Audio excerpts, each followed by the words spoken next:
समाज में लोगों का मनोबल बढ़ाने और लोगों को एकजुट करने के मकसद से आज कई कार्यक्रम के माध्यम से लोगों को जागरूक करने का काम किया जा रहा है। कुछ ऐसी तस्वीर रविवार को नई दिल्ली के NDMC कन्वेंशन सेंटर में देखने को मिला, जहां एक सामाजिक संस्था द्वारा आयोजित एक प्रतिभा सम्मान समारोह के माध्यम से समाज के उन लोगों को सम्मानित किया गया जिन्होंने सिविल सर्विस में परीक्षा पास कर अपना सर्वश्रेष्ठ स्थान हासिल किया। समाज में जब प्रतिभावान लोगों को सार्वजनिक मंच से सम्मानित किया जाता है तो वह अन्य लोगों को भी प्रेरित करने का काम करती है।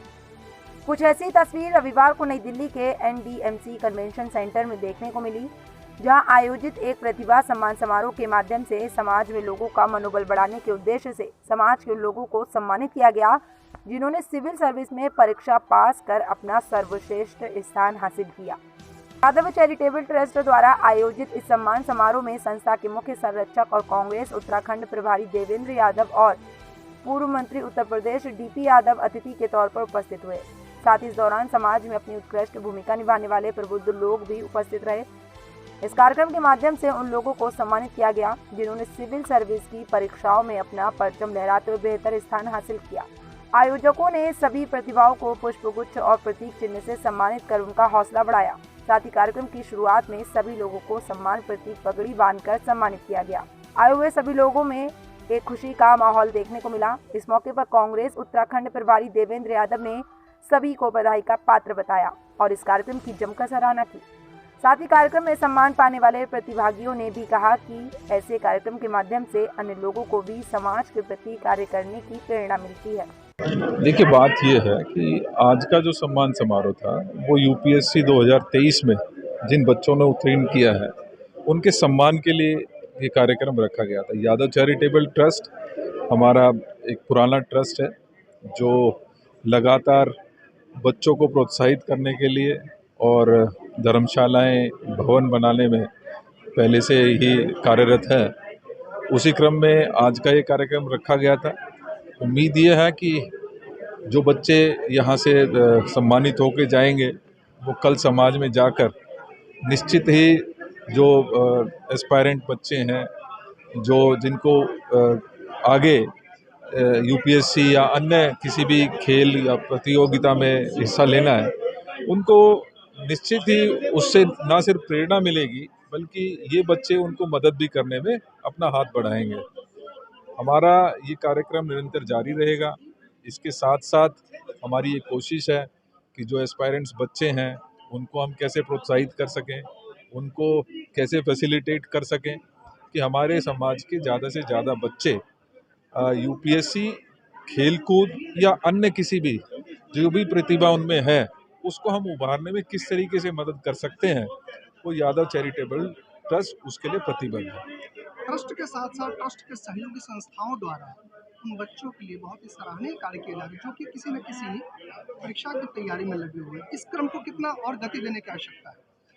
ये विनोद भाई हैं जो इस ट्रस्ट के अध्यक्ष भी हैं और कुछ दिन पहले हमारी इस संबंध में चर्चा भी हुई है और चर्चा में यही निकल के आया है कि हम ज़्यादा से ज़्यादा बच्चों को चाहे उनकी कोचिंग में मदद कर सकें, उनको स्कॉलरशिप दे सकें, उनको हॉस्टल प्रोवाइड कर सकें, वो सारी चीज़ें अभी विचार में हैं और निश्चित ही जो अगली मीटिंग होगी उसमें इसके ऊपर फैसला करके किस तरीके से एक योजनाबद्ध तरीके से हम उनकी मदद कर सकते हैं उसके बारे में कार्य होगा। जी भाई ने बताया उसी पे काम करते हुए और हमने इस पे पहले होमवर्क शुरू किया हुआ है कि जो बच्चे पिछड़े समाज से आते हैं, अति पिछड़े हैं, उनको समाज से हेल्प की ज़रूरत है, हम उनको चिन्हित करके, जैसे आज आपने देखा होगा एक छोटा बच्चा जो एवरेस्ट की चढ़ाई कर रहा है, हमने उसको भी मदद की के तौर पे हेल्प की है। ऐसे हम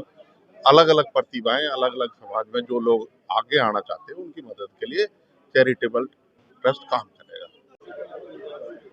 यादव चैरिटेबल ट्रस्ट बेसिकली इसकी जो नींव रखी गई थी वो सिर्फ इसी कार्य के लिए समाज के प्रतिष्ठित लोगों ने रखी थी कि भाई हमारे समाज का जो ग्रामीण तबका है जो अभाव में शिक्षा ग्रहण नहीं कर सकता, उनको किसी तरह से मोटिवेट करके हम लोग UPSC की तैयारी कराएं ताकि हमारा समाज जो एक तरह से कृषक समाज है, पशुपालक समाज है, उसके समाज को भी वो भागीदारी हासिल हो सके, उसके जो बच्चे हैं वो प्रतिभाशाली होकर निकले और देश के नवनिर्माण में अपनी भूमिका अदा कर सके।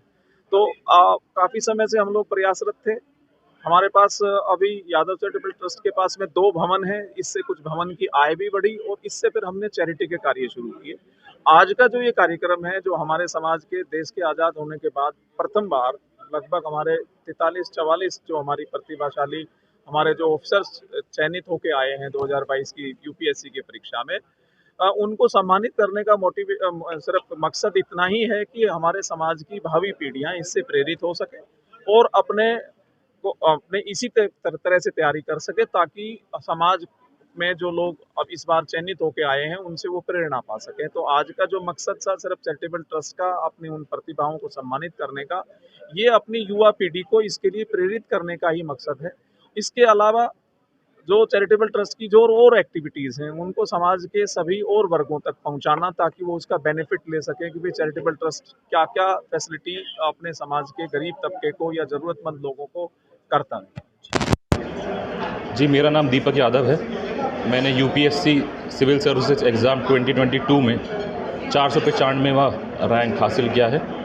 जहाँ तक मैं सफ़र की बात करूँ, मेरा ये पहला प्रयास था जिसमें मैंने ये एग्ज़ाम क्लियर करा है। और देखिए, एग्ज़ाम तो काफ़ी मुश्किल होता ही है, काफ़ी लाख लोग देते हैं, जिसके अंदर करीब 933 इस साल चयनित होंगे।